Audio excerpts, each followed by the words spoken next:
ആ ആളെ കണ്ടപ്പോഴും എനിക്ക് പേടിയായി. കാരണം ഒരു ആഫ്രിക്കക്കാരനാണ്, എങ്ങനെ ആയിരിക്കും, എൻ്റെ കൂടെ നാളെ തൊട്ട് ട്രെക്കിങ്ങിന് വരുന്ന ഒരാളാണ്, അപ്പോൾ എങ്ങനെ ആയിരിക്കും എന്നുള്ളതൊന്നും എനിക്കറിയില്ല. അപ്പോൾ എനിക്ക് പേടിയായി. കാരണം നമ്മളോട് പറഞ്ഞത് ഒക്ടോബർ മാസത്തിലെ കുഴപ്പമില്ല എന്നായിരുന്നു എന്നോട് അവർ പറഞ്ഞിരുന്നത്, ഈ കമ്പനിയിൽ നിന്ന് പറഞ്ഞിരുന്നത്. ഭയങ്കര തണുപ്പ്, അത് നമുക്ക് എത്ര മൈനസിലേക്ക് പോകുന്നതെന്ന് പോലും അറിയത്തില്ല.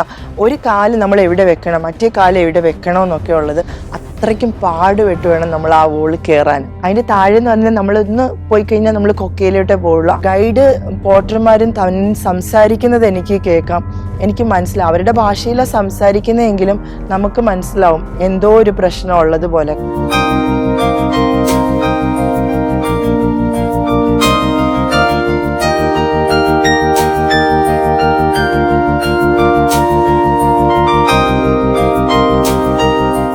എൻ്റെ പേര് സീന മജ്നു. എൻ്റെ വീട് പത്തനംതിട്ട ജില്ലയിൽ തിരുവല്ലയിലാണ്. ഞാൻ തിരുവല്ലയിൽ തന്നെ നാഷണൽ കോളേജ് എന്ന് പറഞ്ഞ ഒരു സ്ഥാപനം നടത്തിയാണ്. ഞാൻ 2024 ഒക്ടോബർ മാസത്തിൽ ആഫ്രിക്കയിലെ ടാൻസാനിയയിലുള്ള മൗണ്ട് കിളിമഞ്ചാരോ ട്രെക്ക് ചെയ്തിരുന്നു. അതിൻ്റെ വിശേഷങ്ങളാണ് ഇന്ന് ഞാൻ നിങ്ങളോടൊപ്പം പങ്കുവയ്ക്കുന്നത്. കിളിമഞ്ചാരോ പോകാനുണ്ടായ ഒരു സാഹചര്യം എന്ന് പറയുന്നത് ഇതിനു മുമ്പ് ഉണ്ടായിരുന്ന ഒരു ട്രെക്കിങ്ങിൽ വെച്ചാണ്. അത് ഞാൻ എവറസ്റ്റ് ബേസ് ക്യാമ്പ് പോകുന്നതിനിടയിൽ ഒരു ചെക്ക് റിപ്പബ്ലിക്കിൽ നിന്ന് വന്ന ഒരാളെ പരിചയപ്പെട്ടു. അത് അക്ലമറ്റൈസേഷൻ്റെ ഭാഗമായിട്ട് ഒരു ടീ ഹൗസിൽ താമസിക്കുമ്പോഴാണ് പരിചയപ്പെടുന്നത്. ആൾ തന്ന മോട്ടിവേഷൻ്റെ പുറത്താണ് ഞാൻ ഈ മൗണ്ട് കിളിമഞ്ചാരോ ട്രെക്കിങ്ങിന് പോകുന്നത്. അപ്പോൾ ആ ആൾ എന്നോട് പറഞ്ഞു, ഈ ഇന്ത്യയിൽ തന്നെ ഇങ്ങനെ ട്രെക്കിങ് ചെയ്യാതെ നമുക്ക് കുറച്ചുകൂടെ വലിയ ട്രെക്കിങ്ങുകൾ ചെയ്യണം, അപ്പോൾ നിന്നെക്കൊണ്ട് പറ്റും, അത് നീ അങ്ങനെ പോകണം. എൻ്റെ ഒരു ഫ്രണ്ട് ഇപ്പോൾ പോയിരുന്നു, അങ്ങനെ നിനക്കും പോകാൻ പറ്റും. അത് എനിക്ക് കിളിമഞ്ചാരോയെക്കുറിച്ച് എനിക്ക് അറിയാം, അപ്പോൾ പക്ഷേ ഇത്രയും വലിയൊരു ട്രെക്കിങ് എനിക്ക് ചെയ്യാൻ പറ്റുമോ ഇല്ലയോ എന്നുള്ള കാര്യത്തിൽ എനിക്ക് അറിയില്ലായിരുന്നു. അപ്പം പുള്ളിക്കാരൻ പറഞ്ഞു, നിന്നെക്കൊണ്ട് പറ്റും, നീ ചെയ്യണം, അത് നീ ചെയ്ത് കഴിഞ്ഞിട്ട് എന്നെ അറിയിക്കണമെന്ന് പറഞ്ഞ് പോയി.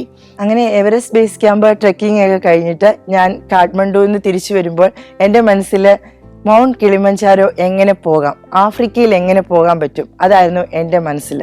അതിന് വേണ്ടിയിട്ട് എന്തൊക്കെ പ്രിക്കോഷൻസ് എടുക്കണം, എന്തൊക്കെ പ്രിപ്പറേഷൻ നടത്തണം. അപ്പോൾ അതിന് വേണ്ടിയിട്ട് ഞാൻ നാട്ടിൽ വന്നു. പിന്നീട് ഞാൻ ഇതിനെക്കുറിച്ച് പഠിച്ചു, മൗണ്ട് കിളിമഞ്ചാരോ എങ്ങനെ പോകാൻ പറ്റും. അങ്ങനെ ആഫ്രിക്കയിലെ ഒരു കമ്പനി ഞാൻ കോണ്ടാക്ട് ചെയ്തു.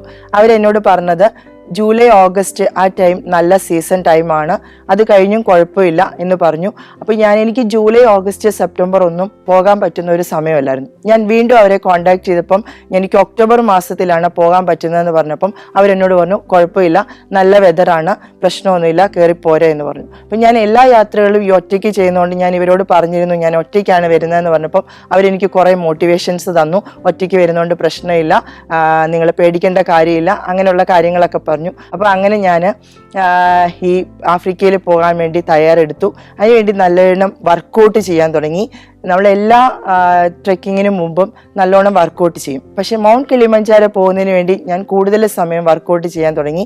ജിമ്മിൽ പോകാനും നല്ലതുപോലെ ഓടാനും അതുപോലെ തന്നെ സ്വിമ്മിങ്ങിന് പോകാനും ഒക്കെ തുടങ്ങി. നല്ലതായിട്ട് വർക്കൗട്ട് ചെയ്ത് ബോഡിയൊക്കെ ഫിറ്റാക്കി. അങ്ങനെ ഞാൻ രണ്ടും കൽപ്പിച്ച് ആഫ്രിക്കയിലേക്കുള്ള ഫ്ലൈറ്റ് ടിക്കറ്റ് എടുത്തു. ഇവിടുന്ന് ഒക്ടോബർ മാസത്തിലാണ് ഞാൻ പോകുന്നത്. ഒക്ടോബറിൽ കൊച്ചിയിൽ നിന്നായിരുന്നു എനിക്ക് ഫ്ലൈറ്റ് ഉണ്ടായിരുന്നത്. വൈകിട്ട് 5 മണിക്കത്തെ ഇൻഡിഗോ ഫ്ലൈറ്റിന് മുംബൈയിൽ എത്തിക്കഴിഞ്ഞിട്ട് എനിക്ക് പിന്നീടുള്ള ഫ്ലൈറ്റ് എന്ന് പറയുന്നത് എത്യോപ്യൻ എയർലൈൻസിൻ്റെ ഒരു ഫ്ലൈറ്റ് ആയിരുന്നു. അത് വെളുപ്പിന് 4 മണിക്കായിരുന്നു. അപ്പോൾ അത്രയും സമയം ഞാൻ ആ എയർപോർട്ടിലാണ് ഇരുന്നത്. അങ്ങനെ ഞാൻ അവിടെ ഇരുന്ന് വെളുപ്പിന് 4 മണിക്കത്തെ എത്യോപ്യൻ എയർലൈൻസിൽ ഫ്ലൈറ്റിൽ കയറി. അവിടുന്ന് അഡീസ് അബാബ, ബോലെ എയർപോർട്ട് എന്നാണ് അറിയപ്പെടുന്നത്, അഡീസ് അബാബ എന്ന് പറയുന്ന എയർപോർട്ടിലെത്തി. അത് രാവിലെ അവിടുത്തെ സമയം 7 മണിയോടുകൂടിയാണ് എത്തിയത്. അവിടെ എനിക്ക് 3 മണിക്കൂർ ലേ ഓവർ ഉണ്ടായിരുന്നു. അവിടുന്ന് വീണ്ടും എത്യോപ്യൻ എയർലൈൻസിൻ്റെ ഫ്ലൈറ്റിൽ തന്നെ കിളിമഞ്ചാരോ എയർപോർട്ടിൽ ഇറങ്ങി. അവിടെ ഉച്ചയ്ക്ക് 1 മണിയായപ്പോഴാണ് ഞാൻ എത്തുന്നത്. അവിടുന്ന് ലഗേജൊക്കെ എടുത്തിട്ട് പുറത്തിറങ്ങുമ്പം എൻ്റെ കമ്പനിയുടെ ആൾ, അത് ആഫ്രിക്കക്കാരനാണ്, ആ ആള് അവിടെ എൻ്റെ സീന മജ്നു എന്നുള്ള ഒരു ബോർഡൊക്കെ പിടിച്ചിട്ട് അവിടെ നിൽപ്പുണ്ടായിരുന്നു. അങ്ങനെ ആ ആൾ വന്ന് എന്നോട് സംസാരിച്ചു. അത് ഇംഗ്ലീഷിലായിരുന്നു സംസാരിച്ചത്. അപ്പോൾ അങ്ങനെ എന്നെ കൂട്ടിക്കൊണ്ട് എന്നോട് ചോദിച്ചു എങ്ങനെ ഉണ്ടായിരുന്നു യാത്ര. കാരണം ഞാൻ തലേദിവസം വൈകിട്ട് ഇവിടുന്ന് കേരളത്തിൽ നിന്ന് കയറിയതാണ്. പിറ്റേ ദിവസം ഉച്ചയ്ക്കാണ് അവിടെ എത്തുന്നത്. അപ്പോൾ അതുകൊണ്ട് തന്നെ പുള്ളിക്കാരൻ എന്നോട് നല്ലതായിട്ട് നല്ല പോസിറ്റീവായിട്ടാണ് സംസാരിച്ചത്. നമ്മളെ ഹാപ്പി ആക്കുന്ന രീതിയിലാണ് സംസാരിച്ചത്. അങ്ങനെ കമ്പനിയുടെ തന്നെ വാഹനത്തിൻ്റെ അടുത്തെത്തി എന്നോട് പറഞ്ഞു 1 മിനിറ്റ് നിൽക്കുക അവിടെ എന്ന് പറഞ്ഞിട്ട് വാഹനത്തിനുള്ളിലേക്ക് ബാഗൊക്കെ വെച്ചിട്ട് എനിക്ക് ജ്യൂസും സ്നാക്സും ഒക്കെ തന്നു. അതൊക്കെ ഞാൻ കഴിച്ചിട്ട് ഈ വാഹനത്തിൽ കയറിയിട്ട് മുന്നോട്ട് പോയി. അങ്ങനെ മോശി എന്ന് പറഞ്ഞ സ്ഥലത്തേക്കാണ് പോകുന്നത്. അവിടെയാണ് നമ്മൾ സ്റ്റേ ചെയ്യുന്നത്. അപ്പോൾ പോകുന്ന വഴിയിലുള്ള കാഴ്ചകൾ എന്ന് പറഞ്ഞാൽ 2 സൈഡിലും ഈ ബൊഗെയിൻ വില്ലകൾ, നമ്മുടെ കേരളത്തിൽ കാണുന്ന പലതരത്തിലുള്ള ചെടികളും മരങ്ങളും ഒക്കെയാണ് കാണുന്നത്. ഒരു സമയം നമ്മൾ ചിന്തിച്ചു പോവും ഇത് കേരളത്തിൽ കൂടെ ആണോ പോകുന്നതെന്നൊക്കെ നമ്മൾ ചിന്തിച്ചു പോവും. അതുപോലുള്ള സ്ഥലമാണ് കൂടുതലും കാണുന്നത്. ചില ഭാഗത്തൊക്കെ വരണ്ട് കിടക്കുന്നതും മരങ്ങളൊന്നും ഇല്ലാത്ത സ്ഥലങ്ങളും ഒക്കെയുണ്ട്. അപ്പോൾ അങ്ങനെ നമ്മൾ മോശി എന്ന് പറഞ്ഞ സ്ഥലത്തെത്തി. ഹോട്ടലിൽ എത്തിക്കഴിഞ്ഞപ്പോൾ ഞാൻ പറഞ്ഞു എനിക്ക് ഒന്നാമത് നമ്മൾ ആഫ്രിക്കയിലെത്തി നമ്മുടെ ഈ സിം ഇല്ല. എന്നോട് പറഞ്ഞു സിം എടുത്ത് തരാമെന്ന് പറഞ്ഞിരുന്നു. അപ്പോൾ ഞാൻ സിം ഇല്ലാത്തതുകൊണ്ട് ഞാൻ ആ ആളുടെ ഇന്ന് ഫോൺ ഒന്ന് തരാമോ, എനിക്ക് വീട്ടിലേക്ക് വിളിക്കണമെന്ന് പറഞ്ഞു. അങ്ങനെ ആ ഫോൺ തന്നു. ഞാൻ വീട്ടിലേക്ക് വിളിച്ച് ഞാനിവിടെ സേഫായിട്ട് എത്തി, ഇതുപോലെ ഹോട്ടലിലെത്തി, എനിക്ക് കുഴപ്പമൊന്നും ഇല്ല എന്നൊക്കെ വിളിച്ച് പറഞ്ഞു. എന്നിട്ട് ഞാൻ ഫോൺ കൊടുത്തു. കുറച്ച് കഴിഞ്ഞപ്പോൾ പുള്ളി എനിക്ക് ഒരു സിമ്മൊക്കെ കൊണ്ടു തന്നു. പിന്നെ എന്നോട് പറഞ്ഞു വൈകുന്നേരം ആകുമ്പോഴത്തേക്കും എന്നെ കൊണ്ടുപോകുന്ന ഗൈഡ് വരും. ഗൈഡ് വന്നിട്ട് നമുക്ക് നിങ്ങളോട് സംസാരിക്കും, നാളത്തെ ട്രെക്കിങ്ങിനെ കുറിച്ചുള്ള കാര്യങ്ങളും എല്ലാം സംസാരിക്കും. പിന്നെ ലഗേജ് എല്ലാം ഒന്ന് നോക്കും, ട്രെക്കിങ്ങിന് ആവശ്യമായ സാധനങ്ങളെല്ലാം ഉണ്ടോ എന്ന് നോക്കും. ഇല്ല എന്നുണ്ടെങ്കിൽ ഇല്ലാത്ത സാധനങ്ങൾ നമുക്ക് ഇവിടെ തന്നെ റെൻറ്റിനെടുക്കാം, അപ്പോൾ അത് ഇന്ന് തന്നെ നമുക്ക് പോയി മേടിക്കാം എന്ന് പറഞ്ഞു. അപ്പോൾ വൈകുന്നേരം വരെ നിങ്ങൾ റെസ്റ്റ് എടുത്തോളൂ, ഫുഡൊക്കെ കഴിച്ചിട്ട് റെസ്റ്റ് എടുത്തോളൂ എന്ന് പറഞ്ഞിട്ട് ആ ആള് അങ്ങ് പോയി. ഞാനങ്ങനെ റൂമിലേക്ക് പോയി ഫ്രഷായിട്ട് ഞാൻ കിടന്നുറങ്ങി. അത് കഴിഞ്ഞ് വൈകുന്നേരം ആയപ്പോഴത്തേക്ക് റിസപ്ഷനിൽ നിന്ന് എനിക്ക് കോള് വന്നു, ഗൈഡ് വന്നിട്ടുണ്ട് എന്ന് പറഞ്ഞ്. ഞാൻ അങ്ങനെ ഇറങ്ങി വന്നു. അപ്പോൾ ഞാൻ ഗൈഡിനെ കണ്ടു. ഗൈഡിൻ്റെ പേര് ഹുസൈൻ എന്നായിരുന്നു. പുള്ളി എന്നെ പരിചയപ്പെടുത്തി. അങ്ങനെ ഞാൻ വിചാരിച്ചു, എനിക്ക് ആ ആളെ കണ്ടപ്പോഴും എനിക്ക് പേടിയായി. കാരണം ഒരു ആഫ്രിക്കക്കാരനാണ്, എങ്ങനെ ആയിരിക്കും, എൻ്റെ കൂടെ നാളെ തൊട്ട് ട്രെക്കിങ്ങിന് വരുന്ന ഒരാളാണ്, അപ്പോൾ എങ്ങനെ ആയിരിക്കും എന്നുള്ളതൊന്നും എനിക്കറിയില്ല. അപ്പോൾ എനിക്ക് പേടിയായി. പക്ഷേ ഒരു 5 മിനിറ്റ് കൊണ്ട് തന്നെ ആളെന്നോട് ഫ്രണ്ടായിട്ട് മാറി. അത്രയ്ക്കും ഒരു പോസിറ്റീവായിട്ട് അത്രയ്ക്കും എന്നെ ഹാപ്പി ആക്കുന്ന രീതിയിലായിരുന്നു ആളെന്നോട് സംസാരിച്ചത്. ട്രെക്കിങ്ങിനെ കുറിച്ച് ഇത്രയും നല്ല ഭംഗിയായിട്ട് ഓരോ ദിവസം എങ്ങനെ ആയിരിക്കും, ഇന്ന ദിവസങ്ങളിൽ എത്ര ദൂരം നമ്മൾ നടക്കണം, എത്ര ദൂരം ചെല്ലണം, ഇതെല്ലാം നമുക്ക് ഡീറ്റെയിൽ ആയിട്ട് അന്നത്തെ ദിവസം എനിക്ക് പറഞ്ഞു തന്നു. ഓൾമോസ്റ്റ് ഞാൻ ഈ ട്രെക്കിങ്ങിനൊക്കെ പോകുന്നതുകൊണ്ട് തന്നെ എൻ്റെ എല്ലാ സാധനങ്ങളും ഉണ്ടായിരുന്നു, ട്രെക്കിങ്ങിന് ആവശ്യമായ എല്ലാ സാധനങ്ങളും. അപ്പോൾ ഞാൻ ഈ സബ്മിറ്റിന് വേണ്ടിയിട്ട് നമ്മൾ ഇത്രയും മൈനസിലേക്ക് പോവാണ്, സബ്മിറ്റ് ചെയ്യാൻ വേണ്ടിയിട്ട് പോകുമ്പം അതിനുള്ള സബ്മിറ്റ് പാൻറ്റും സബ്മിറ്റ് ജാക്കറ്റും ഒന്നും എൻ്റെ കയ്യിലില്ലായിരുന്നു. പിന്നെ അതുകൂടാതെ നമ്മൾ ടെൻറ്റിലായിരിക്കും താമസിക്കേണ്ടി വരിക. അപ്പോൾ ടെൻറ്റിൽ നമുക്ക് സ്ലീപ്പിംഗ് ബാഗ് വേണം, അത് നമുക്ക് അവർ പ്രൊവൈഡ് ചെയ്യത്തില്ല. അപ്പം നമ്മൾ സ്ലീപ്പിംഗ് ബാഗും റെൻറ്റിന് എടുക്കണം. അപ്പോൾ ഇതൊക്കെ മേടിക്കാൻ വേണ്ടി, ഈ 3 സാധനങ്ങൾ മേടിക്കാൻ വേണ്ടിയിട്ട് എന്നെ കൂട്ടിക്കൊണ്ട് ഒരു ഷോപ്പിൽ പോയി. ആ ഷോപ്പിൽ ചെന്നിട്ട് ഈ സ്ലീപ്പിംഗ് ബാഗും അതുകൂടാതെ അത് മൈനസ് ഒരു 25-30 വരെയൊക്കെ പോകുന്ന സ്ലീപ്പിംഗ് ബാഗാണ്. പിന്നെ സബ്മിറ്റ് പാൻറ്റ്, സബ്മിറ്റ് ജാക്കറ്റ്, ഇതിത്രയും എനിക്ക് റെൻറ്റിന് ഞാൻ എടുത്തു. എന്നിട്ട് തിരിച്ച് എന്നെ കൊണ്ടുവന്ന് ഫുഡൊക്കെ മേടിച്ച് തന്ന് അവിടെ ഹോട്ടലിൽ കൊണ്ടാക്കി. അപ്പോൾ എനിക്ക് അന്ന് രാത്രി നല്ലതുപോലെ ഉറങ്ങാൻ സാധിച്ചു. കാരണം ആഫ്രിക്ക എന്ന് കേൾക്കുമ്പോൾ നമുക്കൊരു പേടിയായിരുന്നു. ഇവരോട് സംസാരിച്ച് കഴിഞ്ഞപ്പോഴത്തേക്ക് ആ പേടിയൊക്കെ മാറി. നാളെ ഇവരുടെ കൂടെയാണ് യാത്ര ചെയ്യുന്നത്, അപ്പോൾ സേഫ് ആയിരിക്കും എന്നുള്ളത് എനിക്ക് മനസ്സിലായി. അപ്പോൾ അതുകൊണ്ട് തന്നെ ഞാൻ രാത്രി നല്ലതുപോലെ ഉറങ്ങി. രാവിലെ എഴുന്നേറ്റ് 9 മണിയായപ്പോൾ തന്നെ റെഡിയായി ഞാൻ റിസപ്ഷനിൽ വന്നു. അപ്പം നമ്മുടെ കമ്പനിയുടെ വാഹനം 9 മണി കഴിഞ്ഞപ്പോൾ തന്നെ അവിടെ എത്തി. അതിനകത്ത് ഒരു 3-4 പേരുണ്ടായിരുന്നു. കാരണം നമ്മൾ കിളിമഞ്ചാരോ ട്രെക്കിങ്ങിനിടയിലൊന്നും നമുക്ക് അവിടെ ഹോട്ടൽസും കാര്യങ്ങളും താമസിക്കാനുള്ള ടീ ഹൗസോ അങ്ങനത്തെ കാര്യങ്ങളൊന്നുമില്ല. അപ്പോൾ ഇതെല്ലാം നമ്മൾ ഭക്ഷണം ഉൾപ്പെടെ, പോർട്ടബിൾ ടോയ്ലറ്റ് ഉൾപ്പെടെ, ടെൻറ്റ് ഉൾപ്പെടെ എല്ലാ സാധനങ്ങളും നമ്മൾ താഴേന്ന് കൊണ്ടുപോകണം. അപ്പോൾ അതിന് വേണ്ടിയിട്ടുള്ള ആൾക്കാരാണ് നമ്മുടെ കൂടെ ഉണ്ടാകുന്നത്. അപ്പോൾ ഈ സാധനങ്ങളെല്ലാം ചിമ്മിക്കൊണ്ട് വേണം അങ്ങോട്ട് പോകാൻ. Vietnam, France, Belgium, Netherlands, Mexico, Greece. Sancharam volume number 18. Full HD-യിലുള്ള ഈ അപൂർവ ദൃശ്യയാത്രാ വിവരണ ശേഖരം സ്വന്തമാക്കാൻ സഞ്ചാരം എന്ന് SMS ചെയ്യൂ. ഫോൺ 9995 444 222.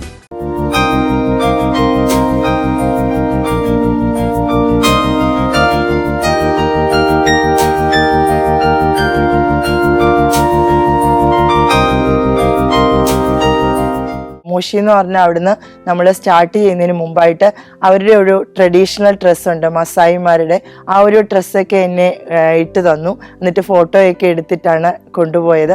അങ്ങനെ ഞങ്ങൾ മോഷിയിൽ നിന്ന് ഒരു 3 മണിക്കൂർ ട്രാവൽ ചെയ്തിട്ടാണ് നമ്മൾ ലമോഷോ എന്ന് പറഞ്ഞ ഗേറ്റിലെത്തുന്നത്. അങ്ങനെ മോഷിയിൽ നിന്ന് നമ്മൾ പോകുന്ന വഴിയിൽ അവരുടെ ഒരു സാഹിളി ഭാഷയിലുള്ള ഒരു പാട്ടൊക്കെ പാടി, വണ്ടിയിലിരുന്ന് പാട്ടൊക്കെ പാടി നമ്മളെ ഹാപ്പി ആക്കിയാണ് കൊണ്ടുപോകുന്നത്. അങ്ങനെ മുന്നോട്ട് പോയി. പോകുന്ന വഴിയിൽ ഈ പറയുന്ന ബൊഗൈൻ വില്ലകൾ, അങ്ങനെ സാധാരണ രീതിയിൽ കാണുന്ന നമ്മുടെ നാട്ടിലൊക്കെ കാണുന്ന ചെടികളും ഒക്കെയാണ് കൂടുതലും കാണുന്നത്. പിന്നെ ഇടയ്ക്കിടയ്ക്ക് മൗണ്ടൻസ് ഒക്കെ കാണാം. പിന്നെ ചെറിയ മരുഭൂമി പോലുള്ള സ്ഥലങ്ങൾ, മരങ്ങളൊന്നും ഇല്ലാത്ത സ്ഥലങ്ങൾ, അങ്ങനെയൊക്കെയുള്ള സ്ഥലങ്ങളാണ് കൂടുതലും നമ്മൾ അങ്ങോട്ട് പോകുന്ന വഴിയിലെല്ലാം കാണുന്നത്. അങ്ങനെ ഒരു ഉച്ചയായപ്പോഴത്തേക്ക് ഒരു 12:30-1 മണിയൊക്കെ ആയി ഞങ്ങൾ അവിടെ എത്തിയപ്പോൾ ലമോഷോ ഗേറ്റിലെത്തിയത്. പല കമ്പനിയുടെ ആൾക്കാർ അവിടെ അപ്പോൾ ഉണ്ടായിരുന്നു. അവിടെ നമ്മൾ പാസ് എടുത്തിട്ട് വേണം മുന്നോട്ട് പോകാൻ. പാസ് എടുക്കുന്നതിനുള്ള ക്യൂ നല്ലോണം ഉണ്ടായിരുന്നു. അതുകൊണ്ട് തന്നെ അവിടെ കുറേ സമയം നമ്മൾ സ്റ്റേ ചെയ്തു. അപ്പോൾ എനിക്ക് ഒരു പാക്കറ്റ് തന്നു. അന്നത്തെ ലഞ്ചായിരുന്നു അത് ഞാൻ അവിടെ ഇരുന്ന് കഴിച്ചു. അതിനകത്ത് കുറച്ച് ഒരു ആപ്പിൾ ഉണ്ടായിരുന്നു, പിന്നെ ഒരു സാൻഡ്വിച്ച്, പിന്നെ മുട്ട, പഴം, പിന്നെ ബണ്ണ്, അങ്ങനെ ജ്യൂസ് എല്ലാം ഉണ്ടായിരുന്നു. അതൊക്കെ ഞാൻ അവിടെ ഇരുന്ന് കഴിച്ചു. അപ്പോൾ അങ്ങനെ അവിടെ നിന്ന് ഫുഡൊക്കെ കഴിച്ച് കഴിഞ്ഞപ്പോഴത്തേക്കും ഞങ്ങളുടെ പാസ് കിട്ടിക്കഴിഞ്ഞ് ഞങ്ങൾ അവിടെ നിന്ന് 2 മണിയായപ്പോഴത്തേക്കും ട്രെക്കിംഗ് സ്റ്റാർട്ട് ചെയ്തു. അന്നത്തെ ദിവസം ഗൈഡ് പറഞ്ഞിരുന്നത് ഒരു 3 മണിക്കൂർ നമ്മൾ ട്രെക്ക് ചെയ്യണമെന്നാണ് പറഞ്ഞത്. അപ്പം ഞങ്ങളുടെ കൂടെ ഉണ്ടായിരുന്ന പോർട്ടർമാർ അവരൊക്കെ മുന്നേ നടന്നു. അവർക്ക് അവിടെ ചെന്നിട്ട് അടുത്ത ക്യാമ്പിലെത്തി അതെല്ലാം ഫിക്സ് ചെയ്യണം, നമ്മുടെ ടെൻറ്റ് കാര്യങ്ങളെല്ലാം ഫിക്സ് ചെയ്യണം. അതുകൊണ്ട് തന്നെ അവർ നേരത്തെ പോയി. അപ്പം ഞാനും എൻ്റെ ഗൈഡ് ഹുസൈനും കൂടാണ് പോകുന്നത്. അപ്പോൾ ഇടയ്ക്ക് കുറച്ച് ചെറിയ ചെറിയ മഴ പെയ്യുന്നുണ്ട്. പക്ഷേ ഇതെല്ലാം ആസ്വദിച്ച് നല്ല മനോഹരമായ ഒരു സ്ഥലമാണ്. അപ്പോൾ അങ്ങനെ ചെറിയ കല്ലും മണ്ണും ഒക്കെ ഉണ്ട്, പാറകളും ഒക്കെ ഉണ്ട്. അങ്ങനെയുള്ള രീതിയിലുള്ള യാത്രയാണ്. 2 സൈഡിലും വലിയ വലിയ മരങ്ങളാണ്. വലിയ മരങ്ങൾ എന്ന് പറഞ്ഞാൽ ഒരാൾക്ക് പിടിച്ചാലൊന്നും പറ്റാത്ത രീതിയിലുള്ള വലിയ മരങ്ങളൊക്കെയാണ് നിൽക്കുന്നത്. ആദ്യത്തെ ക്യാമ്പ് എന്ന് പറയുന്നത് മക്കാവ് ക്യാമ്പാണ്. ആ ക്യാമ്പിലാണ് എത്തിച്ചേരുന്നത്. അതും റെയിൻ ഫോറസ്റ്റിനകത്താണ് താമസിക്കുന്നത്. പല വേറെ വേറെ കമ്പനിയുടെ ടെൻറ്റുകളും ഒക്കെയുണ്ട്. എൻ്റെ ടെൻറ്റ് അവിടെ അടിച്ചു. കഴിഞ്ഞിട്ട് എനിക്ക് ടോയ്ലറ്റ് അവിടെ ഫിക്സ് ചെയ്തിട്ടുണ്ടായിരുന്നു. അതിൻ്റെ എങ്ങനെ യൂസ് ചെയ്യണം, അത് പോർട്ടബിൾ ടോയ്ലറ്റ് ആണ്, വെള്ളമൊന്നുമില്ല. അപ്പോൾ നമ്മളത് എങ്ങനെയാണ് യൂസ് ചെയ്യേണ്ടതെന്നുള്ള കാര്യങ്ങളൊക്കെ എനിക്ക് പോർട്ടർമാർ പറഞ്ഞു തന്നു. അപ്പോൾ അതൊക്കെ ഇത് ചെയ്ത് ഞാൻ എൻ്റെ ടെൻറ്റിനുള്ളിൽ കയറിയിരുന്നു. ഭയങ്കര കൊടും തണുപ്പായിരുന്നു. ഞാൻ ജാക്കറ്റൊക്കെ എടുത്തിട്ട് ഞാൻ അതിനകത്തിരുന്നു. അന്ന് വൈകിട്ട് ഫുഡൊക്കെ കഴിച്ചിട്ട് എന്നോട് ഗൈഡ് കുറച്ച് സമയം സംസാരിച്ചു. ഇന്നത്തെ കാര്യങ്ങളും എല്ലാം സംസാരിച്ച് പിറ്റേ ദിവസം നമ്മൾ എത്ര മണിക്ക് ട്രെക്കിംഗ് ആരംഭിക്കണം, നാളെ എത്ര ദൂരം നടക്കണം, ഇതൊക്കെ എന്നോട് സംസാരിച്ചു. എന്നിട്ട് നമ്മളുടെ അടുത്ത് എപ്പോഴും പറയും പോലെ പോയാൽ മതി. അപ്പം ഞാൻ പോലെ എന്ന് എന്താണെന്ന് എനിക്ക് മനസ്സിലായില്ല. അത് അവരുടെ സാഹിളി ഭാഷയിൽ പതുക്കെ എന്നാണ്. നമ്മൾ ഒരിക്കലും കിളിമഞ്ചാരോ പോകുന്നത് സ്ലോലിയേ പോകാൻ പറ്റുള്ളൂ, പതുക്കെ മാത്രമേ പോകാൻ പറ്റുള്ളൂ.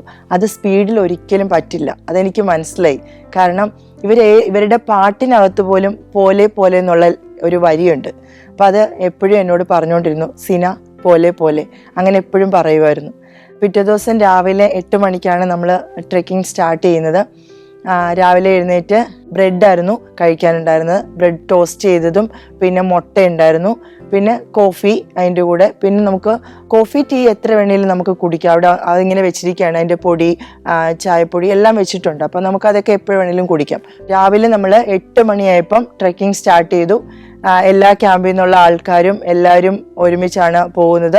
നമ്മൾ കുറച്ച് ദൂരം കൂടി ഒരു ഉച്ചവരെയൊക്കെ ഇതേപോലെ തന്നെ റെയിൻ ഫോറസ്റ്റിനകത്തൂടെ തന്നെയാണ് നമ്മൾ ട്രെക്ക് ചെയ്ത് പോകുന്നത്. അപ്പം അങ്ങനെ നമ്മൾ കുറച്ച് ദൂരം ഉച്ച കഴിയുമ്പോഴത്തേക്കും നമ്മൾ ആ റെയിൻ ഫോറസ്റ്റൊക്കെ പോയിട്ട് നമ്മൾ ചെറിയ കുറ്റിച്ചെടികൾ മാത്രം നിൽക്കുന്ന ഒരു സ്ഥലത്തേക്ക് ആവുകയാണ്. പിന്നെ വലിയ വലിയ മരങ്ങളോ ഒന്നുമില്ല, വലിയ വലിയ പാറക്കല്ലുകളാണ്. പിന്നെ നമ്മൾ കയറ്റം തുടങ്ങുകയാണ്. അങ്ങനെ നമ്മൾ മുന്നോട്ട് പോകുന്നു. ഈ വഴിയിലെങ്ങും ടോയ്ലറ്റ് സൗകര്യങ്ങളും ഒന്നുമില്ല. അപ്പോൾ നമുക്ക് ടോയ്ലറ്റിലോ എല്ലാം പോകണമെന്നുണ്ടെങ്കിൽ ഏതെങ്കിലും ഒരു പാറയുടെ സൈഡിലോ മരത്തിൻ്റെ സൈഡിലോ ഒക്കെ പോകേണ്ടി വരും. ഇതൊക്കെയായിരുന്നു അങ്ങോട്ട് പോകുമ്പോൾ ഉണ്ടായിരുന്നത്. പിന്നെ നമ്മൾ മുന്നോട്ട് പോയി. ക്ലൈമറ്റ് ഫുള്ള് ചേഞ്ചായി. കാരണം നമ്മളോട് പറഞ്ഞത് ഒക്ടോബർ മാസത്തിലെ കുഴപ്പമില്ല എന്നായിരുന്നു എന്നോട് അവർ പറഞ്ഞിരുന്നത്, ഈ കമ്പനിയിൽ നിന്ന് പറഞ്ഞിരുന്നത്. പക്ഷേ ഫുള്ള് ക്ലൈമറ്റ് ചേഞ്ചായെന്ന് പറഞ്ഞാൽ ഭയങ്കര തണുപ്പ്. അത് നമുക്ക് എത്ര മൈനസിലേക്ക് പോകുന്നതെന്ന് പോലും അറിയത്തില്ല. നമ്മൾ 2-3 ലെയറൊക്കെ ഇട്ടിട്ടാണ് നടക്കുന്നത് തന്നെ. കാരണം എപ്പോഴും തലേദിവസമൊക്കെ നടന്ന് നമ്മൾ ഒരു ലെയർ ഇട്ടായിരുന്നു. പിറ്റേ ദിവസം ആയപ്പോഴത്തേക്ക് ഫുള്ള് ക്ലൈമറ്റ് ചേഞ്ചായി. അങ്ങനെ നമ്മൾ ഷിറ 1 എന്ന് പറഞ്ഞ ക്യാമ്പിൽ എത്തിയപ്പോഴത്തേക്കും ഫുള്ള് കോട കയറി നിറഞ്ഞ് പോകുന്ന ആൾക്കാരെ പോലും കാണാൻ പറ്റാത്ത ഒരു സിറ്റുവേഷൻ ആയിരുന്നു. അങ്ങനെ ഞാൻ ഷിറ 1 ക്യാമ്പിൽ എത്തിയപ്പം വഴിയിൽ വെച്ച് നമ്മൾ ഒരു കപ്പിൾസിനെ കണ്ടായിരുന്നു. ഒരു ഗുജറാത്തികളായിരുന്നു. അവരിപ്പം അവിടെ അവർ അഡീസ് അബാബ എന്ന് പറഞ്ഞ സ്ഥലത്ത് അവർ താമസിക്കുന്നവരാണ്. അവിടെ ഇപ്പോൾ സെറ്റിൽഡാണ്. അപ്പോൾ അവർ ഈ ട്രെക്കിങ്ങിന് വന്നതായിരുന്നു. അപ്പോൾ അവർ നമ്മൾ സ്റ്റാർട്ട് ചെയ്യുന്ന സ്ഥലത്ത് വെച്ച് കണ്ടപ്പോൾ അവർ ഭയങ്കര ഹാപ്പി ആയിട്ടായിരുന്നു ഈ ട്രെക്കിംഗ് ഒക്കെ സ്റ്റാർട്ട് ചെയ്തപ്പം ഉണ്ടായിരുന്നത്. ഇത് കഴിഞ്ഞ് ഷിറ 1 ക്യാമ്പിൽ എത്തിയപ്പോഴത്തേക്ക് ആകെ അവർക്ക് പ്രശ്നമായി. ശ്വാസം മുട്ടൽ, ശ്വാസം കിട്ടാത്തൊരവസ്ഥ, വൊമിറ്റിങ്, തലവേദന അങ്ങനെയൊക്കെ ഉണ്ടായി. അവർ അവിടുന്ന് തിരിച്ചിറങ്ങി. അവരുടെ ഗൈഡ് അവരെ തിരിച്ചിറക്കിക്കൊണ്ട് പോകുന്നതാണ് കണ്ടത്. അപ്പം അത്രയ്ക്കും ഒരു വെതർ മൊത്തത്തിൽ ചേഞ്ചായി. എനിക്കും പേടിയായി, ഇനി എങ്ങനെ ആയിരിക്കും മുന്നോട്ട് പോകാൻ പറ്റുമോ എന്നറിയില്ല. എൻ്റെ ഗൈഡ് പറയുന്നുണ്ട് കഴിഞ്ഞ വർഷം ഇങ്ങനൊന്നും ഇല്ലായിരുന്നു, ഒക്ടോബർ മാസത്തിൽ നല്ലൊരു ക്ലൈമറ്റ് ആയിരുന്നു, ഈ വർഷം പെട്ടെന്ന് ക്ലൈമറ്റ് ചേഞ്ച് ആയതാണെന്ന് പറഞ്ഞു. അങ്ങനെ രാവിലെ വീണ്ടും നമ്മൾ എല്ലാ ദിവസവും 8 മണിയാകുമ്പോഴാണ് ട്രെക്കിംഗ് സ്റ്റാർട്ട് ചെയ്യുന്നത്.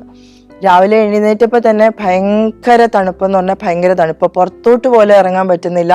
നമ്മുടെ ടെൻറ്റിനകത്തുനിന്ന് സ്ലീപ്പിംഗ് ബാഗിൽ നിന്ന് നമുക്ക് പുറത്തോട്ട് ഇറങ്ങാൻ പറ്റുന്നില്ല. അതുപോലത്തെ ഒരവസ്ഥ. അവരെനിക്ക് ചൂടുവെള്ളമൊക്കെ, പല്ല് തേക്കാൻ ചൂടുവെള്ളമൊക്കെ തരും. പക്ഷേ ഈ ചൂടുവെള്ളം പോലും നമുക്ക് ഗ്ലൗസ് ഊരാൻ പോലും പറ്റാത്തൊരു സിറ്റുവേഷൻ. കൈയൊക്കെ ഈ സൂചി കുത്തുന്ന പോലത്തെ വേദന. അപ്പം അങ്ങനെ ഞാൻ എങ്ങനെയൊക്കെയോ ഞാൻ പല്ലൊക്കെ തേച്ചു എന്ന് പറയാം. ചൂടായിട്ടുള്ള ഫുഡ് അന്നേരം നമുക്ക് ഉണ്ടാക്കി തരുന്ന ചൂട് ഫുഡാണ്. അപ്പോൾ അതുകൊണ്ട് നമുക്ക് അന്നേരം കഴിക്കാൻ പറ്റും. രാവിലെ ട്രെക്കിംഗ് സ്റ്റാർട്ട് ചെയ്തു. കുറച്ച് ദൂരം കുഴപ്പമില്ലായിരുന്നു. അത് കഴിഞ്ഞ് വീണ്ടും മഴ, ഭയങ്കരമായ മഴ. ഗൈഡ് പോർട്ടർമാരും സംസാരിക്കുന്നത് എനിക്ക് കേൾക്കാം, എനിക്ക് മനസ്സിലാവും. അവരുടെ ഭാഷയിലാണ് സംസാരിക്കുന്നതെങ്കിലും നമുക്ക് മനസ്സിലാവും എന്തോ ഒരു പ്രശ്നം ഉള്ളതുപോലെ. കാരണം ക്ലൈമറ്റ് ഇത്രയും വെതർ മോശമാവുന്നു, ഇതൊക്കെ വരുന്നുണ്ടേ ഇത് മുന്നോട്ട് നമുക്ക് എത്രമാത്രം പോകാൻ പറ്റും എന്നുള്ളതാണ് സംസാരിക്കുന്നതെന്ന് എനിക്ക് മനസ്സിലായി. പിന്നെ ഞാനൊന്നും ചോദിച്ചില്ല, എന്തായാലും വരുന്നിടത്ത് വെച്ച് കാണാം എന്നുള്ള രീതിയിൽ ഞാൻ നടന്നു. നമുക്ക് സംസാരിക്കാൻ പോലും പറ്റത്തില്ല, കാരണം നമ്മുടെ ചുണ്ടുകൾ തമ്മിൽ അന്നേരം കൂട്ടിയിടിക്കാൻ തുടങ്ങി. ഫേസൊക്കെ നമ്മുടെ ഫ്രീസ് ആവാൻ തുടങ്ങി. അങ്ങനെ നമ്മൾ മുന്നോട്ട് നടന്നു. ഷിറ 2 എന്ന് പറയുന്ന ക്യാമ്പിൽ എത്തിച്ചേർന്നു. ഷിറ 2 ക്യാമ്പിൽ എത്തിയപ്പോഴത്തേക്കും നമ്മുടെ ടെൻ്റ് അടിച്ചിരുന്ന സ്ഥലത്ത് അവിടെ എല്ലാം നല്ലതായിട്ട് മഞ്ഞ് കിടക്കുകയാണ്. ഈ മഞ്ഞിനകത്തൂടാണ് നമ്മൾ നടന്ന് ടെൻറ്റിലെത്തുന്നത്. എനിക്ക് ടെൻറ്റിനുള്ളിലേക്ക് ഒരു ഫുഡ് പോലും കൊണ്ടു തന്നത്. കാരണം എനിക്ക് പുറത്തോട്ട് ഡൈനിങ്ങിലേക്ക് ഇറങ്ങിപ്പോയി കഴിക്കാൻ പറ്റുന്നില്ല. അത്രയ്ക്ക് ഇറങ്ങാൻ പറ്റാത്തൊരു സിറ്റുവേഷനായിപ്പോയി. അങ്ങനെ ഞാൻ അന്ന് രാത്രി ഈ സ്ലീപ്പിംഗ് ബാഗിനകത്ത് കിടന്നിട്ട് പോലും നമ്മളെ കൊച്ചി വിറയ്ക്കുന്ന തണുപ്പ്. രാവിലെ എഴുന്നേൽക്കണമല്ലോ, അപ്പോൾ അതാണ് ഏറ്റവും വലിയൊരു ടാസ്ക് എന്ന് പറയുന്നത്. പിറ്റേ ദിവസം രാവിലെ 8 മണിക്കാണ് നമ്മൾ ട്രെക്കിംഗ് സ്റ്റാർട്ട് ചെയ്യുന്നത്. നമ്മളെ സന്തോഷിപ്പിക്കാൻ വേണ്ടിയിട്ട് അവരുടെ സ്വാഹിലി ഭാഷയിൽ ഒരു പാട്ടൊക്കെ പാടി ഡാൻസ് കളിക്കും. നമ്മുടെ പോർട്ടർമാരും നമ്മുടെ ഗൈഡും പിന്നെ നമ്മുടെ അടുത്തുള്ള നമ്മുടെ മറ്റ് കമ്പനിയുടെ പോർട്ടർമാരും ഗൈഡും എല്ലാം വന്നിട്ട് ഭയങ്കര ഡാൻസാണ്. അതിൻ്റെ കൂടെ ഞാനും ജോയിൻ ചെയ്തു. അവർ നമ്മളെ പോസിറ്റീവ് ആക്കാനും സന്തോഷിപ്പിക്കാനും ഒക്കെയാണ് കിളിമഞ്ചാരോ എന്നുള്ള ഒരു പാട്ടൊക്കെ പാടി ഡാൻസ് കളിക്കുന്നത്. അത് സ്വാഹിലി ഭാഷയിലാണ്. അതൊക്കെ ഭയങ്കര രസമായിരുന്നു. അപ്പോൾ തന്നെ നമ്മൾ ഭയങ്കര ഹാപ്പിയാവും. അവരത്രയും നമ്മളെ ഹാപ്പി ആക്കാനാണ് ഇതൊക്കെ ചെയ്യുന്നത്. നമ്മൾ ഷിറ 2 ക്യാമ്പിൽ നിന്ന് പിന്നീട് നമ്മൾ 4ാമത്തെ ദിവസമാണ് രാവിലെ ബെറാങ്കോ ക്യാമ്പിലേക്കാണ് നമ്മൾ പോകുന്നത്. 4ാമത്തെ ദിവസം രാവിലെ 8 മണിക്ക് തന്നെ നമ്മൾ ട്രെക്കിംഗ് സ്റ്റാർട്ട് ചെയ്യാൻ വേണ്ടി പോവാണ്. അപ്പോൾ എനിക്ക് വാട്ടർ ബാഗിനകത്ത് വെള്ളമൊക്കെ എടുത്ത് തരും. ചെറിയ ചൂടുവെള്ളമൊക്കെയാണ് തരുന്നത്. ഒരു 2-3 ലിറ്റർ വെള്ളമെങ്കിലും നമ്മൾ ഒരു ദിവസം കുടിക്കണമെങ്കിൽ നമുക്ക് ട്രെക്ക് ചെയ്യുമ്പോൾ ക്ഷീണം ഇല്ലാതെ പോകാൻ പറ്റുള്ളൂ. എൻ്റെ കയ്യിലാണെങ്കിൽ ഡ്രൈ ഫ്രൂട്ട്സും സ്നാക്സ്, ഈ ചോക്ലേറ്റ് കാര്യങ്ങളൊക്കെ കയ്യിൽ കാണും. ഇത് ഇത്രയും സാധനങ്ങളെ അവർ നമ്മുടെ ബാഗിൽ തന്നെ എടുക്കാൻ സമ്മതിക്കുകയുള്ളൂ. കാരണം ഒരുപാട് വെയിറ്റ് നമ്മളെ കൊണ്ട് എടുപ്പിക്കില്ല. നമ്മുടെ ബാഗിനകത്ത് ഒത്തിരി വെയിറ്റ് ആണെങ്കിൽ നമുക്ക് നടക്കാൻ പറ്റില്ല. അപ്പം നമ്മുടെ റെയിൻ ജാക്കറ്റ് പോലെ എൻ്റെ ഗൈഡ് ഹുസൈൻ ആയിരുന്നു പിടിച്ചിരുന്നത്. കാരണം എൻ്റെ ബാഗിന് വെയിറ്റ് വേണ്ട, അതുകൊണ്ട് തന്നെ എൻ്റെ വെള്ളവും എൻ്റെ സ്നാക്സും മാത്രമേ എൻ്റെ ബാഗിനകത്ത് ഉണ്ടായിരിക്കൂ. അന്ന് ഒരു വലിയൊരു വോളാണ്, വെറാങ്കോ വോൾ എന്ന് പറയുന്ന വലിയൊരു വോളാണ്. അത് സ്റ്റീപ്പായിട്ട് കിടക്കുന്ന ഒരു സ്ഥലമാണ്. നമ്മൾ ഭയങ്കരമായിട്ട് സ്ട്രെയിൻ ചെയ്തിട്ട് വേണം അവിടെ കയറാൻ. അതൊരു ഗൈഡിൻ്റെ ഒരു പോർട്ടറുടെ ഒരു നമുക്ക് സപ്പോർട്ട് ഇല്ലാതെ കയറാൻ പറ്റില്ല. ഒരു കാല് നമ്മൾ എവിടെ വെക്കണം, മറ്റേ കാല് എവിടെ വെക്കണമെന്നൊക്കെ ഉള്ളത് ആ ഗൈഡാണ് നമുക്ക് പറഞ്ഞു തരുന്നത്. അത്രയ്ക്കും പാടുപെട്ട് വേണം നമ്മൾ ആ വോള് കയറാൻ. കയറി മുന്നോട്ട് പോകുമ്പോഴത്തേക്കും അവിടെ കിസിംഗ് റോക്ക് എന്ന് പറയുന്ന ഒരു റോക്കുണ്ട്. ആ റോക്ക് എന്ന് പറയുന്നത് അത് പോകുന്ന എല്ലാവരും ആ റോക്കിനെ കെട്ടിപ്പിടിച്ച് ഉമ്മ വെച്ചിട്ടാണ് പോകുന്നത്. അതിൻ്റെ താഴെ എന്ന് പറഞ്ഞാൽ നമ്മളൊന്ന് പോയി കഴിഞ്ഞാൽ നമ്മൾ കൊക്കയിലോട്ടേ പോകുള്ളൂ. അങ്ങനെ ഒരു ചെറിയൊരു റൗണ്ടാണ് ആ ഒരു സ്ഥലത്തൂടെ നമ്മൾ ആ റോക്കിനെ കെട്ടിപ്പിടിച്ച് അപ്പുറത്ത് കിടക്കണം. അപ്പം അതൊക്കെ കയറി ഭയങ്കരമായിട്ട് എക്സൈറ്റിംഗ് ആയിട്ട് ചെയ്ത ഒരു കാര്യമാണെങ്കിൽ പോലും ഭയങ്കര അഡ്വഞ്ചറായിട്ട് ചെയ്തതാണ്. അത് ചെയ്ത് അപ്പുറത്ത് കടങ്ങും. ഈ ഒരു ബറാങ്കോ വോള് കയറി കഴിഞ്ഞിട്ട് ഈ ഹഗ്ഗിങ് റോക്കൊക്കെ കയറി നമ്മൾ 3900 മീറ്ററിൽ ചെല്ലും. അന്ന് കഴിഞ്ഞിട്ട് നമ്മൾ 4600 മീറ്ററിലേക്ക് പോകണം, ലാവ ടവർ ചെല്ലണം. ലാവ ടവർ ചെന്നിട്ട് വീണ്ടും നമ്മൾ 3900 മീറ്ററിലേക്ക് ചെന്നാണ് നമ്മൾ സ്റ്റേ ചെയ്യുന്നത്. അപ്പം അന്ന് അത്രയും ദൂരം നമ്മൾ ട്രെക്ക് ചെയ്യണം. അതായിരുന്നു വലിയൊരു ടാസ്ക് എൻ്റെ മുന്നിലുണ്ടായിരുന്നത്.